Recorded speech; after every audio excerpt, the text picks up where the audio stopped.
Hi, I'm Simon Kidd from Snowbee, and today we've come to Blakewell, a stunning fishery here in the north part of Devon. The weather's very warm and sunny. The fishing here can be excellent. I think it might be a little bit challenging today, but we like a challenge and I can't wait to get started. Before we start fishing, I want to take you through a couple of simple assembly tips. My rod of choice today is a 9'6" weight, which is great on a water such as this. There's lots of variation, lots of different places to fish from, lots of different depths and everything else, but a 9'6" weight will cover most options. My reel and line, which we've talked about assembly of before, is ready to go, and I've got it set up for left-hand wind.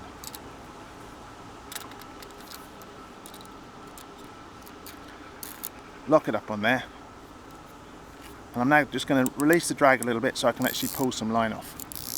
Pull a little bit of line off so I can thread it up through the rings, and I put a fold in the line here. A lot of people wonder why you do that. Well, it's quite simple. It's easy to thread through for a start. So we go through the two bottom stripper rings here. But there's another advantage too, and that is that when threading it up, it's often so easy to let it go. And if you do let it go, if you've tied a loop, as I've done there, it can slip back down through, and basically putting a loop in the end prevents it from doing so. As we go up through the rings, it's important that we're careful as we reach the tip, which is obviously the sensitive part of the rod. We've got the loop still there, we come out through the tip ring, and what I've seen a lot of people do is at that point they pull it, just like that. And that's the quickest way to break a rod.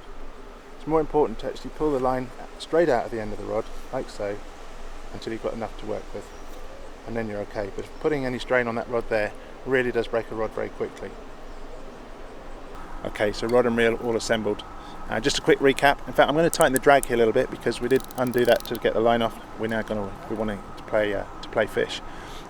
We folded the line, put it through the rings carefully. We were very careful when we got to the tip that we didn't damage the tip. And my choice of line, as I said, was the twin colour fly line here. We've got lots of floating options in the XS series, and I say my line of choice is the twin colour. But if you want more details about what's on there, go and visit the website. There's plenty of options there that we could have used. We're now ready to put the leader on a fly and start fishing. My choice of leader for the moment is fluorocarbon, 7 pounds. I could have gone a bit lighter. In conditions like today I probably would have liked to have done, but there's quite a lot of weed and some of the fish in here are quite decent. If we catch a big one, we don't want to go losing it. So 7 pounds is my choice, leader choice for the moment. I'm going to pull off about length of rod, a little bit more, about 10 feet, something like that. Nip the end off and simply tie it to the loop on the end here. To secure my leader, I'm going to put it through the loop and tie a 6/10 tucked half blood knot. Tuck it back through there, through that bit. I'm going to wet it slightly.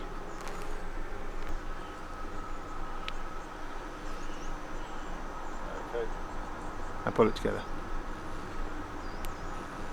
And that's the leader secured. There's a tab here we've left off. I'm going to snip that off with the nippers, like so, nice and tidy. And there's a good secure knot. That's not going to let us down. Okay, I'm ready to put a fly on now. As I say, the leader's a little bit heavy. We're going to start with a dry. It's the easiest way to start casting and everything as well, but I've got a sneaking suspicion that damsels are going to be the way forward here today. There's plenty of them about. They're all over the water, and I think that might be the option. And for that, this is ideal. My choice of fly here is a bits. It's a claret bits, really popular fly for dry fly fishing in many conditions. I'm just going to put it on. I'm going to use my JB knot for this exercise.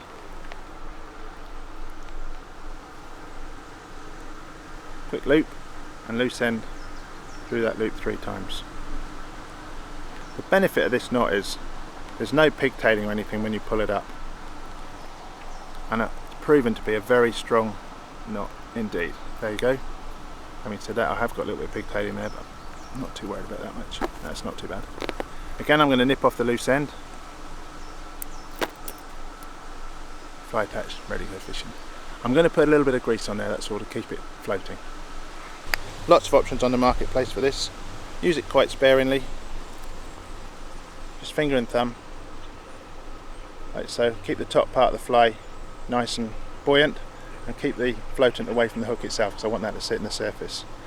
What I'll also do, I'm now going to swap my hands over, is put a little bit of degreaser on the leader here, so it takes it off the surface, like so. And that's going to help it cut through the surface film, and then the fish won't see the leader on the top of the water. All they'll see is the fly. Okay, we're ready to start fishing. In fact, I've just noticed there's a lovely ripple just picked up as the breeze has lifted a little over there, and a great opportunity to do a bit of dry fly fishing. But before we move to that, I think we're going to have a look first at a few little casting techniques and tips. And first and foremost, and most imperative, I'm going to put my sunglasses on, because with fly fishing and flies going around your head all the time, it's really, really important that we wear something. And with polarizing sunglasses like we've got here, I'm now looking at fish actually moving under the water over there. It's really handy too.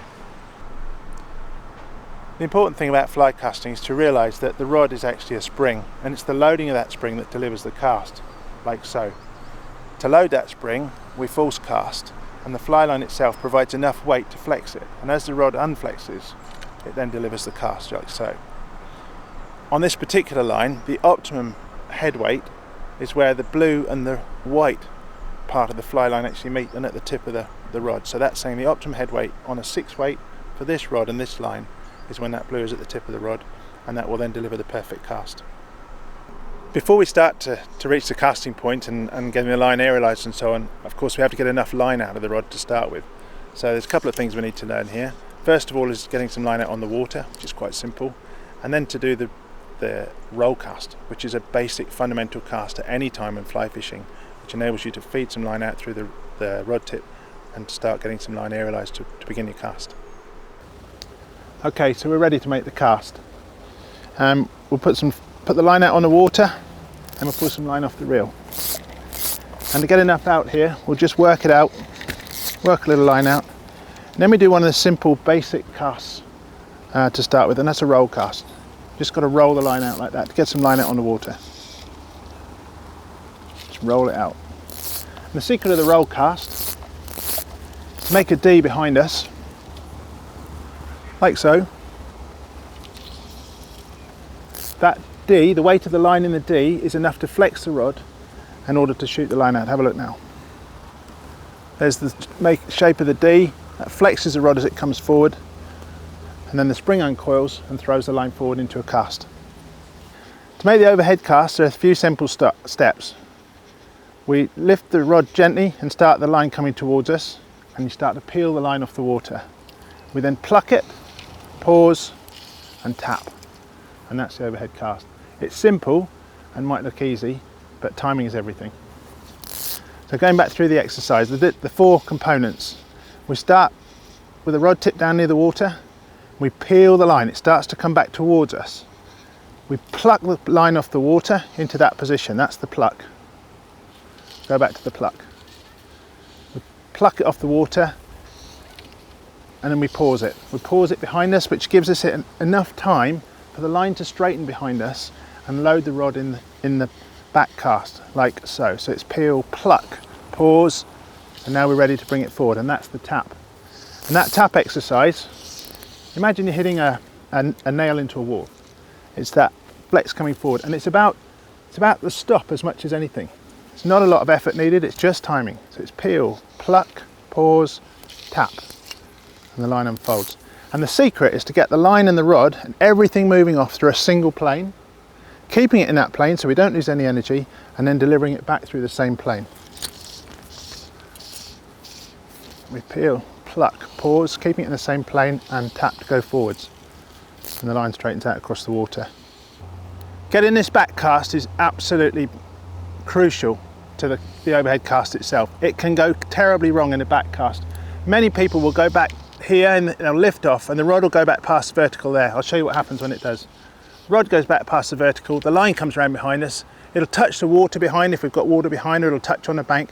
You bring it forwards and it's horrible, absolutely horrible. The line will land in a heap in front of you like that, and if you've got line going down in front of you, it's generally the back cast that you've got wrong. One of the most common pitfalls is in A, using too much energy in the cast, and B, letting that rod go back past the vertical. I'll show you what I mean here and what it looks like when it happens. You can put as much effort into this cast as you want and it's not going to go anywhere. Watch this. I lift it off and the rod's gone back past the vertical, I come and bring it forwards and I put loads of energy in it, and it's only gone out just in front of me. You'll hear it said many, many times, it's all about, overhead casting is all about timing. It's not about effort. I'm going to roll it out. Got the wind in my face now. I'm going to lift it off and put it out in front of me. No effort whatsoever. And it's gone out beautifully and nice and straight in front of me. Peel, pluck, pause and tap. And having that angle, slight angle on the back cast is really, really important. And then when we come forwards, it's so easy to push it into the water. We want to cast at the far bank, and then the line lets you drop in the right place. It'll straighten and then drop. So it's pluck, pause, tap. Like that. For many people, when starting out, 15, 20 yards of line is actually quite a lot of line to handle. And I mentioned earlier, my choice of line today was, to start with, was the twin colour line, where the blue running line is at the back of the front head, and the front head itself is the optimum weight for this rod when fully extended to that point where the blue line reaches the tip of the rod. As I say, many people won't initially start to cast that far, but I'm going to show you now the full cast when we've got the rod loaded to the optimum head weight. So I'm going to lift off and I'm going to load the rod where the blue running line is in the tip, just about the tip, which is there, and then I'm going to release the cast. Now, as you can see, I'm cast at the lily pad over there then. That could have been a rising fish. We've virtually cast the line to the far side of the lake over there. Very rare would you need to do that. But by loading the rod to the right point, distance becomes no problem anymore. So there's the loading point there, as you can see. We go back past that and go into the overhead cast. And I'm using a little technique here called a double haul to actually help me cast, which is something we can cover much later. That's an advanced cast or technique if you like, but it's going to help me get that line out properly. We go into the haul, one false cast, and then we put it out there.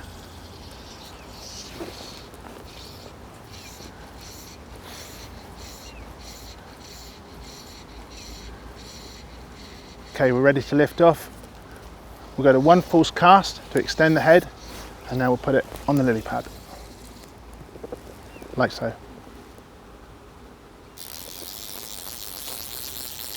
Hello, Rich. Simon. How are you? Good to see you. Yeah, you too. Yeah, well, thanks. Yeah. Good. Yeah. Richard has just joined us now from the fishery here. Richard's one of the co-owners of Blakewell Trout Fishery. Rich, you've obviously been in this a long time. I've just been going through some of the benefits of starting out and on casting techniques and that sort of thing. Have you got any suggestions for people that are just starting out?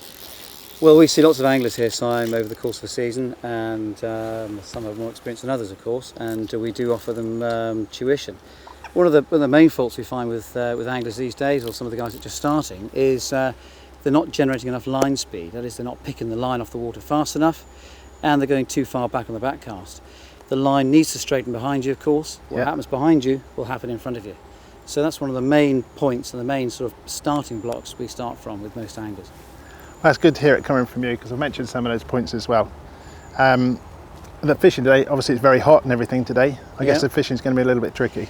It's a hot day, sun's up, sun's high, the lake's looking good, but the fish are about, they're sulking. Sun goes down, you get around about 6:30 through to about 11 o'clock and the fishing turns on. 6:30 to 11 o'clock. You get a hatch a fly, and normally, certainly, from 9 o'clock onwards, I can sort of guarantee some good sport.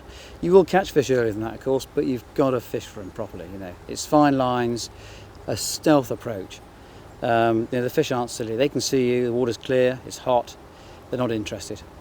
Well, we brought a couple of lines and outfits today. I've got the floating outfit here. I've got a sinking one probably ready for later as well. Rich, we probably won't be here by 6 o'clock, so I think we'll have a challenge ahead of us, but we look forward to that certainly. Yeah, good stuff.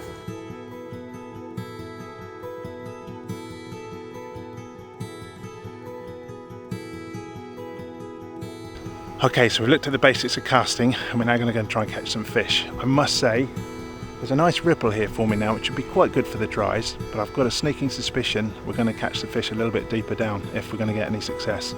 And there's very few fish moving at all, but I have seen a few sneaking around near the shadow, so we're going to have a walk up here, have a look where the trees are, but there's a bit of shadow still, and see how we get on.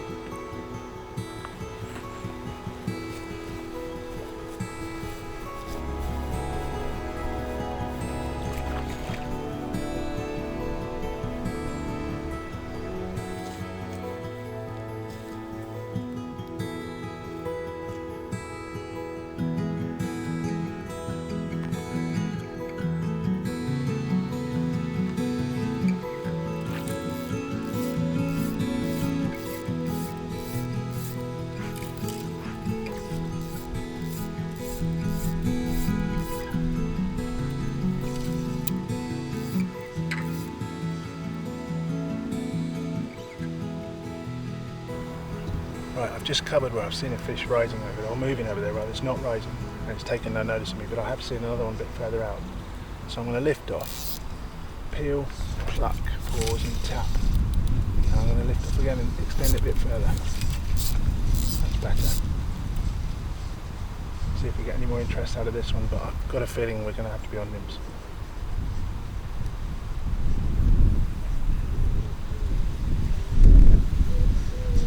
Cover him again. Let's just move down a little bit. Peel, pluck, pause, tap. And the line shoots out of there. That's covered him. Okay, we started on the floating line. It is very, very bright today, and there's just nothing moving on the top at all. There is a little ripple, which is quite encouraging, but there's nothing moving. There's no fly life either. There's nothing coming off or hatching off the top of it to encourage the fish onto the top, or nothing coming off the trees either. We've tried the nymph just under the surface, still on the floating line, and had no success on that either yet. So I think what I'm going to do is, a little bit of weed there, is going to change to a slightly sinking line. There are fish moving around. They're deeper down in the water, which is often the case on a bright day, and see if we can't catch them that way. Okay, so we've had a try with the floating line. We've been using a 6-weight and so on, and it's been tough, very tough at the moment. It's very, very bright, and I'm convinced that going down a little bit in the water will actually help us to catch some fish. So what I've done is I've made up a separate outfit here. I've made up a sinking line, and I'm going to put it on a 7-weight rod as opposed to my 6-weight here, which is what I'd use for small waters or larger waters as well, and from the boat too. There are lots of options I could have chosen in terms of sinking lines. The excess range is a vast range. There's over 50 lines in the excess range, and as I said already, if you want to check out for more details, just go to the website. But for options on sinking lines, I could have chosen a sinking tip, a slow sinking line that's about 1.5 inches per second, or a clear intermediate line, which is probably could work quite well today because it's very bright, and that clear lines actually could be an advantage from a stealth point of view, and that sinks at about 2.5 inches per second.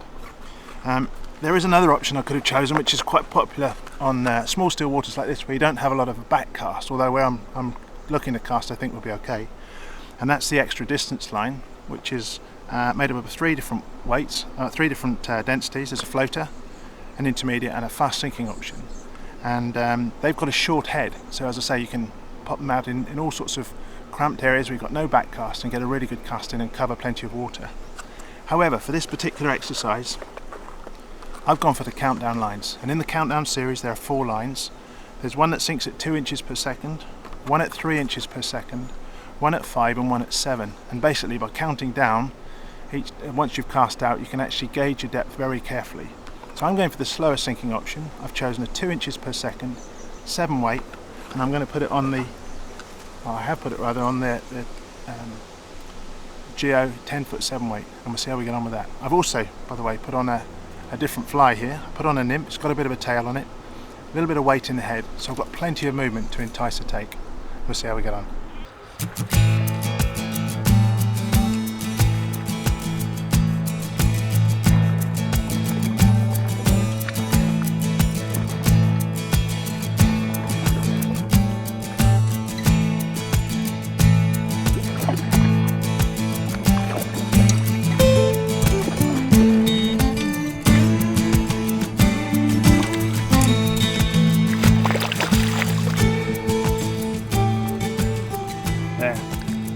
Nice rainbow Blake quill, beautiful fin fish and everything. I've just changed tactics, however. I've gone to a slightly sinking line and just twitched back a pink fly, which is a bit of a stalking pattern I use sometimes, and a bit of weight on it, giving it a bit more movement, and did the trick straight away. So Rich, what makes Blake quill one of the best fisheries in the southwest? Well, we've been here a long time now, Simon. We've been here for nearly 30 years, and I just think it's attention to detail. I've got a very good team, and that's very important. We have offered our anglers a decent product over the years, in a very natural surrounding. And at the end of the day, you're only as good as the last fisherman that walks out of your gate at night. So it's just attention to detail, certainly. Obviously, being in the West Country as well, we have days like today when it's boiling hot and everything. That must be a bit of a tester for you as well. Yes, it is. Today's not been an overly busy day. It's been hot. A lot of folk on the beach. It's holiday season, and the water's very clear at the moment. It's bright. The sun's up, and the fish are sulking. But the discerning angler perhaps will come early in the morning or late in the evening and fish the evening. But there's never a shortage of fish here. I mean, every time I've ever come here, there's always been plenty of fish to look at and really good quality too. Yeah, there's plenty of fish about. We do try hard, both browns and rainbows, and it's keeping the stocking density right. Our average size so far this month is £3.6 for rainbows and just about £4 for the brown trout, which perhaps is a bit heavy, but it's in the angler's favour. The quality is important as well. We are sticklers for quality. I mean, if it's not right, it doesn't go in the lake. And you rear all your trout fishery on site here, do you not? We grow everything from fry, and so we know exactly what we've got here. There's total biosecurity and quality control. Yeah, absolutely, very important. Certainly in today's market. Yeah, and then I guess you have a weed cut now and again. Yeah, we have a policy here and lake management, which is another part of our business, and certainly here at Blakewell, it's a constant process during the summertime, and we're cutting weed probably at least once a month throughout the season and keep the place clear. It is challenging, and sometimes last summer was very hot. It's going to be hot now. It is hot. It can cause problems sometimes, but we try and keep on top of it. Well, I'm sure the anglers that visit here won't be disappointed whatever time of year they come. And I think Blakewell for me always holds plenty of really good fish, and always look forward to coming. Well, it's nice to hear, Simon, and hopefully we'll be seeing a lot more of you. So yeah, once again, thanks. Thanks. Great.